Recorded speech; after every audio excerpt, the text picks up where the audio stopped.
Hello students, programming in सी के इस tutorial में आपका स्वागत है। और प्रीवियस ट्यूटोरियल में स्टूडेंट्स हमने प्रिंटफ फंक्शन देखा था, डिस्कस किया था और साथ में मैंने ये बताया था कि मैं सिर्फ जो कंपलसरी फील्ड्स हैं उन्हीं को डिस्कस कर रहा हूँ। इस ट्यूटोरियल में स्टूडेंट्स मैं ऑप्शनल फील्ड को कंप्लीट करने की कोशिश करूँगा। सो दो पार्ट्स मैंने बताया था आपको कि कंट्रोल स्ट्रिंग और आर्ग्यूमेंट्स, ये दो पार्ट्स होते हैं प्रिंटफ फंक्शन में। कंट्रोल स्ट्रिंग के अंदर फ्लैग, विड्थ, प्रिसीजन, मॉडिफायर, ये जो हमारे पार्ट्स हैं इसके अंदर प्रिंटफ के अंदर, ये ऑप्शनल है। और परसेंटाइल और टाइप हमने प्रीवियस ट्यूटोरियल में जो कंपल्शन पार्ट्स थे वो डिस्कस कर लिए थे अलॉन्ग विद डेटा टाइप्स। तो इसमें स्टार्ट करते हैं स्टूडेंट्स हम फ्लैग से। सो फ्लैग विद जो फील्ड है उसके अंदर आप चार अलग अलग सिम्बल्स को यूज कर सकते हो। सबसे पहला तो हाइफन, दूसरा प्लस, तीसरा हैश और चौथा जीरो। सो ये चार में से कोई भी आप इसके अंदर यूज़ कर सकते हैं डिपेंडिंग अपॉन कि आपके आउटपुट की रिक्वायरमेंट क्या है। सबसे पहले हम हाइफन का इस्तेमाल करके देखेंगे। तो उसके लिए मैं सबसे पहले एक कैरेक्टर डेटा टाइप ले लेता हूँ। तो कैरेक्टर जे मेरा वेरिएबल है, इसके अंदर मैंने अगेन ए को स्टोर कराया। तो ए वैल्यू कैरेक्टर जे के अंदर मेरी है और मैं इसको डिलीट कर रहा हूँ थोड़ी देर के लिए ताकि मैं डिस्कस कर सकूँ। सो हाइफन फील्ड जो है मेरी वो है फ्लैग फील्ड, इसके बाद सी, राइट, डबल कोट्स और उसके बाद जी की वैल्यू और रिटर्न 0। तो हाइफन फील्ड स्टूडेंट क्या करेगी कि हमें लेफ्ट जस्टिफाई करने में मदद करेगी किसी भी आउटपुट को। तो लेफ्ट जस्टिफाई करने का मतलब ये है कि मान लीजिए अगर मैंने हाइफन फील्ड के साथ में विड्थ फील्ड का इस्तेमाल किया और फॉर एग्जांपल मैंने लिखा है हाइफन 5c, 5 जो है मेरा विड्थ फील्ड है, जो सेकेंड ऑप्शनल फील्ड है मेरी। तो होगा ये कि जो मेरा आउटपुट होगा वो लेफ्ट जस्टिफाई होगा। इसका मतलब जो मेरा ए आउटपुट अभी आया स्टूडेंट्स, तो ए के बाद मेरी टोटल मुझे 5 स्पेसेस मिलेंगी, यानी कि जो 5 मैंने लिखा है विड्थ जो मैंने लिखी है, टोटल 5 स्पेसेस यहाँ पर मुझे एक्स्ट्रा मिल रही। तो अभी हमें ये आउटपुट समझ में इसलिए नहीं आएगा क्योंकि इन स्पेसेस को मैं शो नहीं कर पा रहा हूँ। मान लीजिए अगर मैंने सी के बाद में एक और कैरेक्टर लिखा, मान लीजिए मैंने लिखा वाई, राइट। अब आपको ये थोड़ा सा आउटपुट देखकर थोड़ा सा समझ में आएगा कि ये हो क्या रहा है। जैसे कि आप देख रहे हैं कि ए के बाद मुझे टोटल 5 स्पेसेस मिली है, उसके बाद मेरा वाई प्रिंट हुआ है या डिस्प्ले हुआ है। तो इसलिए हुआ है क्योंकि सबसे पहले तो प्रिंटफ फंक्शन चल कैसे रहा है, वो सबसे पहले इस पर्टिकुलर आर्ग्यूमेंट को प्रिंट करेगा जिससे रिलेटेड मैंने ये फॉर्मेट स्पेसिफायर लिखा है, यानी कि परसेंटाइल। मान लीजिए अगर मैं हाइफन और 5 नहीं लिखता अभी थोड़ी देर के लिए, तो सबसे पहले मेरा कौन सा आउटपुट प्रिंट होता, जे, क्योंकि परसेंटाइल सी का मतलब जो आर्ग्यूमेंट है वो कौन सा आर्ग्यूमेंट है, जे।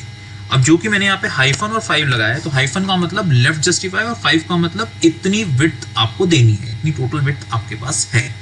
और उस विड्थ के बाद आप क्या करेंगे, वाई को डिस्प्ले करेंगे, क्योंकि सेकेंड आर्ग्यूमेंट जो है इसके हिसाब से स्ट्रिंग है और वो क्या है, वाई। तो इसीलिए यहाँ पर ए के बाद 5 स्पेसेस मिल रही हैं और उसके बाद वाई प्रिंट हो रहा है या डिस्प्ले हो रहा है। तो अगर मुझे इसको बढ़ाना है, मान लीजिए मैंने 5 की जगह 10 कर दिया या 9 कर दिया सपोज, तो आप देख सकते हैं यहाँ पर अब मेरी जो ए और वाई के बीच में स्पेसेस हैं वो 9 चलेगी और इतनी बढ़ गई। तो ये हाइफन का मतलब है कि ये जे को लेफ्ट जस्टिफाई कर रहा है। ये जस्टिफाई किसको कर रहा है, लेफ्ट जे को, ये वाई को लेफ्ट जस्टिफाई नहीं कर रहा है। इसका मतलब ये कि इस पर्टिकुलर जे की वैल्यू प्रिंट होने के बाद मेरे पास 9 स्पेसेस और है, ठीक है। तो ये एक फ्लैग का मीनिंग हुआ और विड्थ भी इसी रिस्पेक्ट में आपको समझ में आ गई। तो विड्थ आते हैं, फ्लैग के बाद हम चलते हैं प्लस पे, सॉरी हाइफन के बाद हम चलते हैं प्लस पे। तो प्लस साइन हमें ये मदद करेगा कि जो हमारा नंबर है या जो हमारा इंटीजर है, फ्लोट है, जो भी नंबर है उसके साथ प्लस साइन भी अमेंड कर देगा अगर वो पॉजिटिव नंबर होगा। तो इसके मुझे डेटा टाइप यहाँ चेंज करना पड़ेगा, integer J is equals to, और मैं 87 वाला एग्जाम्पल ही वापस से ले रहा हूँ और सी की जगह यहाँ पे आ जाएगा डी या फिर आई। तो डी आई अब जो भी लगाना है आप लगा सकते हैं। तो अब जो कि 87 पॉजिटिव नंबर है, लेकिन अगर मैं सिंपल 87 ही प्रिंट करूंगा तो सिंपली इस तरीके से 87 प्रिंट हो रहा है, कोई इशू नहीं है। लेकिन अगर मैंने यहाँ पे प्लस लगा दिया तो क्या होगा स्टूडेंट्स, मेरे 87 के साथ में प्लस साइन भी डिस्प्ले होगा, यानी कि उसका साइन भी डिस्प्ले होगा। नेगेटिव में आपको ये करने की जरूरत नहीं है, नेगेटिव में ऑलरेडी नंबर जो कि नेगेटिव है तो माइनस साइन ऑटोमेटिकली आएगा, तो वहाँ पर आपको प्लस साइन की ज़रूरत नहीं है, यानी कि इस फ्लैग की ज़रूरत नहीं है। तो ये प्लस साइन का काम था। नेक्स्ट फ्लैग है स्टूडेंट्स हैश फ्लैग। तो हैश की जगह आप 3 चीज़ें लगा सकते हैं, या तो आप स्मॉल ओ लिख लीजिए, या फिर आप स्मॉल एक्स लिख लीजिए, या फिर आप कैपिटल एक्स लिख लीजिए।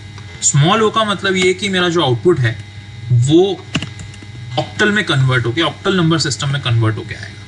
यानी कि यहाँ पर अगर मैं इस पर्टिकुलर आउटपुट को एक्सप्लेन करूँ तो 87 का ऑक्टल क्या हुआ, 127। आप चाहें तो ऑक्टल नंबर निकाल सकते हैं, डेसिमल को ऑक्टल में कन्वर्ट कर सकते हैं। और अगर आपको नहीं आता है तो आप फंडामेंटल्स ऑफ कंप्यूटर्स, मेरी प्लेलिस्ट है यूट्यूब चैनल पे ही मेरे, वहाँ पर जाके आप कन्वर्जन का जो वीडियो है वो देख सकते हैं, मैंने वहाँ पोस्ट किया हुआ है।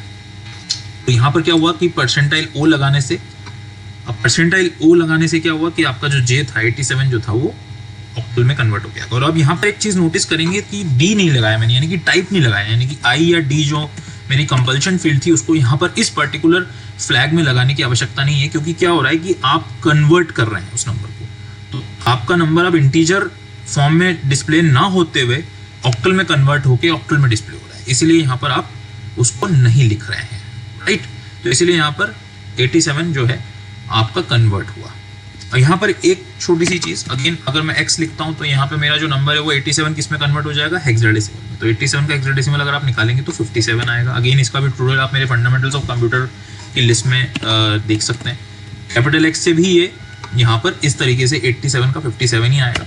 कैपिटल X और स्मॉल x में डिफरेंस ये कि हेक्साडेसिमल में आपने देखा होगा, अगर आपको पता नहीं है तो मैं बता दूं कि ABCDEF ये 6 डिजिट्स, 6 लेटर्स होते हैं जिनसे 10, 11, 12, 13, 14, 15 को सिंबलाइज किया जाता है। तो अगर मैं यहाँ पर 13 लिखता हूँ और परसेंटाइल x का यूज़ कर रहा हूँ और डिस्प्ले कराने की कोशिश कर रहा हूँ तो मेरा 13 जो है वो D आएगा, कैपिटल D आएगा। लेकिन सेम स्मॉल d आएगा अगर मैंने यहाँ पर स्मॉल x को से रिप्रेजेंट किया तो, राइट। तो ये आपका तीसरी फ्लैग फील्ड। चौथी फ्लैग फील्ड है स्टूडेंट्स 0। तो 0 के साथ में D या I लगाना कंपलसरी है। 0 फील्ड क्या करेगी आपकी, 0 फ्लैग फील्ड ये करेगी कि आपके नंबर के पहले वो 0 से आपके आउटपुट को जो कहते हैं जस्टिफाई कर देगी या पैड कर देगी। तो कैसे करेगी, तो यहाँ पे विड्थ फील्ड का भी एक काम है। तो यहाँ पे फॉर एग्जांपल अगर मैंने विड्थ फील्ड दी है 3, तो टोटल मेरे पास कितनी विड्थ फील्ड है, 3 फील्ड है, और मेरे पास डिजिट कितने हैं, 1 और 3।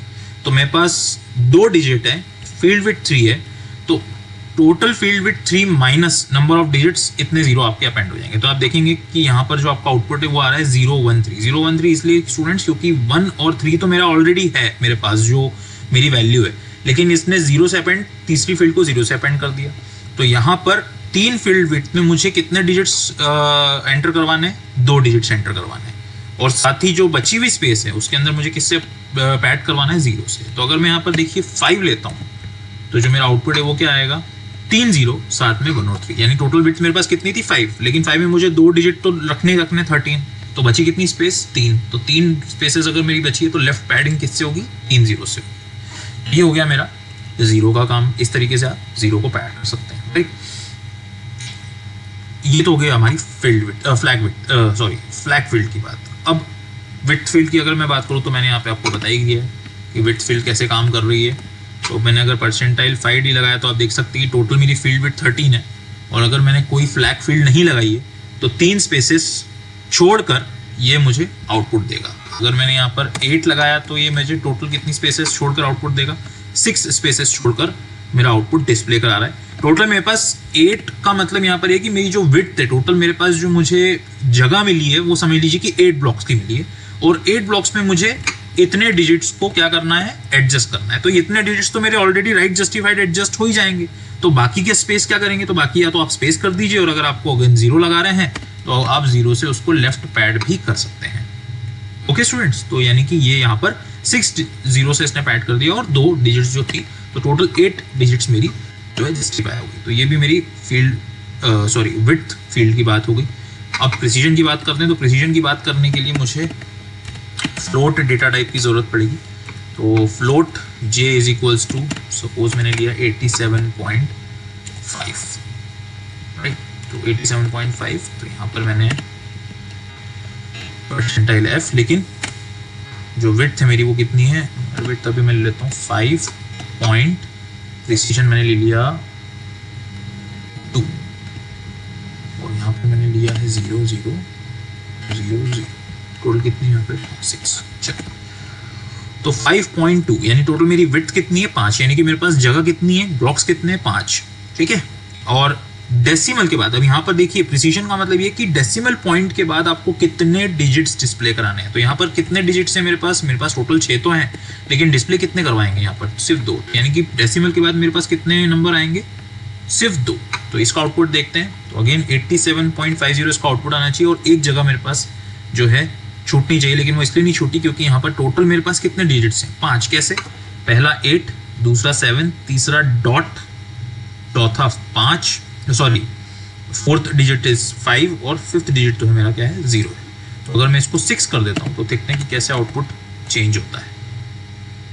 तो आप देख सकते हैं कि एक स्पेस मेरे पास अभी ऑलरेडी खाली पड़ी हुई है। तो 87.5 के पहले आप देख सकते हैं कि किस तरीके से आउटपुट आया। अगर मैंने 8 कर दिया तो देखिए कैसा आउटपुट आएगा। तो टोटल विड्थ मेरे पास कितनी है, 8 में से 5 तो मेरे पास ऑलरेडी डिजिट्स हैं, तो बाकी 3 स्पेसेस खाली जाएंगी। तो 1 2 3 4 5, राइट। तो 8.2, अगर 8.3 कर दिया होता मैंने तो मेरा आउटपुट क्या होता, 500, 87.500। तो डेसिमल पॉइंट के बाद कितने डिजिट्स चाहिए मुझे, 3, तो ये मुझे 3 डिजिट्स दे देगा, राइट। मैं इसकी जगह कुछ भी ले सकता हूँ, 6 7 8 9 5। तो अगेन 5 6 7, 87.567। अब एक 7 की जगह 8 आ गया, तो मैंने बताया था कि कंपाइलर डिपेंडेंट है, तो उसकी इतनी चिंता हमें करने की जरूरत नहीं। हमें मेन इस पे ध्यान देना है कि इसका मतलब क्या है। तो ये मेरी प्रिसीजन की बात हो गई। प्रिसीजन के बाद हम चलते हैं मॉडिफायर पे।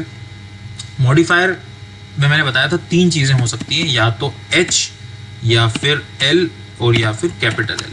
तो ये मैंने डेटा टाइप्स के टाइम पे बताया था कि H का यूज़ हम शॉर्ट इंटीजर या फिर शॉर्ट इंटीजर के लिए यूज़ कर रहे हैं। तो HD अगर हम लगाएंगे या HI हम लगाएंगे तो हम शॉर्ट इंटीजर नाम के डेटा टाइप को डिस्प्ले कराने में मदद कर रहे हैं। इसके बाद मैंने बताया था कि LF अगर हम लगाते हैं तो डबल टाइप के डेटा टाइप को हम एंटर करवा रहे हैं। तो यहाँ पे मैं डबल का एग्जांपल चलिए आपको बता ही देता हूँ। सो डबल, तो L जो मेरा है स्टूडेंट वो क्या है, मॉडिफायर, राइट। तो यहाँ पे आपका जो डबल है वो इस तरीके से डिस्प्ले हो रहा है। और कैपिटल LF मैंने लॉन्ग डबल की भी बात करी थी। हाँ, एक चीज़ मैं आपको बताना भूल गया था, वो था कि परसेंटाइल G में एक फैक्ट और था। अगर मेरी फ्लोट वैल्यू है, मैंने बताया था कि परसेंटाइल G आपको आउटपुट देगा जो भी शॉर्टेस्ट होगा। तो 87.5679 आपको ये आउटपुट दे रहा है। तो इसने क्या करा कि 895 को क्या करा, इसने राउंड फिगर करके 9 कर दिया, राइट। पहली चीज़ तो ये। दूसरी चीज़ आपने देखा होगा कि एक्सपोनेंशियल फॉर्म में आप किस तरीके से आउटपुट लेकर आ सकते हैं। तो अगर मेरी फ्लोट वैल्यू है तो एक्सपोनेंशियल फॉर्म में इस तरीके से आउटपुट लगेगा। तो परसेंटाइल G और परसेंटाइल कैपिटल G आपको इसमें मदद करते हैं कि जो भी शॉर्टेस्ट फॉर्म में आपका आउटपुट होगा वो उससे ही डिस्प्ले कराएंगे। तो यहाँ पर आप देख सकते हैं कि अगर लॉन्गेस्ट फॉर्म के आउटपुट की मैं बात करूँ तो इसका लॉन्गेस्ट फॉर्म ये हो सकता था कि 87.5679, और कायदे से आगे 2 0 इसको और अपेंड कर देने चाहिए। यानी कि जो आउटपुट मेरा आता वो था 87.567800 या 87.567900। लेकिन G ने क्या करा, कैपिटल G या स्मॉल G क्या कर रहा है कि उस पर्टिकुलर 00 को वहाँ से हटा रहा है, क्योंकि 87.5679 शॉर्टेस्ट फॉर्म में मेरा आउटपुट है। इस आउटपुट से भी मेरा काम चल रहा है, इसलिए यहाँ पर कैपिटल G और स्मॉल G ये काम कर रहा है। स्टूडेंट्स, ये हमारा ऑप्शनल फील्ड का गेम था। तो इससे रिलेटेड मैं बहुत सारी शीट्स, इससे रिलेटेड मैं और भी बहुत सारे एग्जांपल्स बीच बीच में कवर करता रहूँगा। असाइनमेंट्स जब तक या कोई क्रिएशन वाला कोई प्रोग्राम जब तक नहीं आएगा तब तक आप इससे कंफर्टेबल नहीं हो पाएंगे। ये सिर्फ नॉलेज बेसिस पे मैंने इसको डिस्कस करने की कोशिश करी है। आगे आप इसकी प्रैक्टिस करते हैं, आगे हम देखेंगे कि इससे हमारा जो एप्लीकेशन हम जो क्रिएट करते हैं तो उसके अंदर कितना इफेक्ट पड़ता है। तो आप देख सकते हैं अगर C हमें इतनी फैसिलिटी दे रहा है तो इसका मतलब हम किस लेवल पर जाकर काम कर सकते हैं, कितनी अच्छी हमारी एप्लीकेशन को हम बना सकते हैं अपीयरेंस वाइज भी, और साथ ही साथ अगर हम रीडेबिलिटी की बात करें तो रीडेबिलिटी वाइज भी।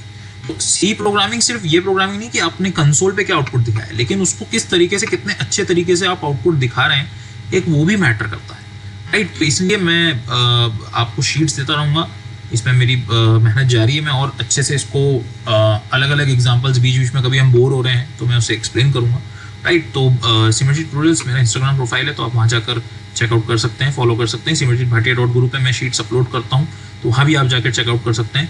अगर आपको आंसर कीज चाहिए हो तो आप मुझे contact.simarjit1988@gmail.com पर मुझे मेल कर सकते हैं, तो मैं आपको आंसर शीट वहाँ प्रोवाइड कर दूंगा। So thank you students, thank you very much. So next video में हम देखेंगे स्टूडेंट्स स्कैनफ क्या है। तो के लिए थैंक यू।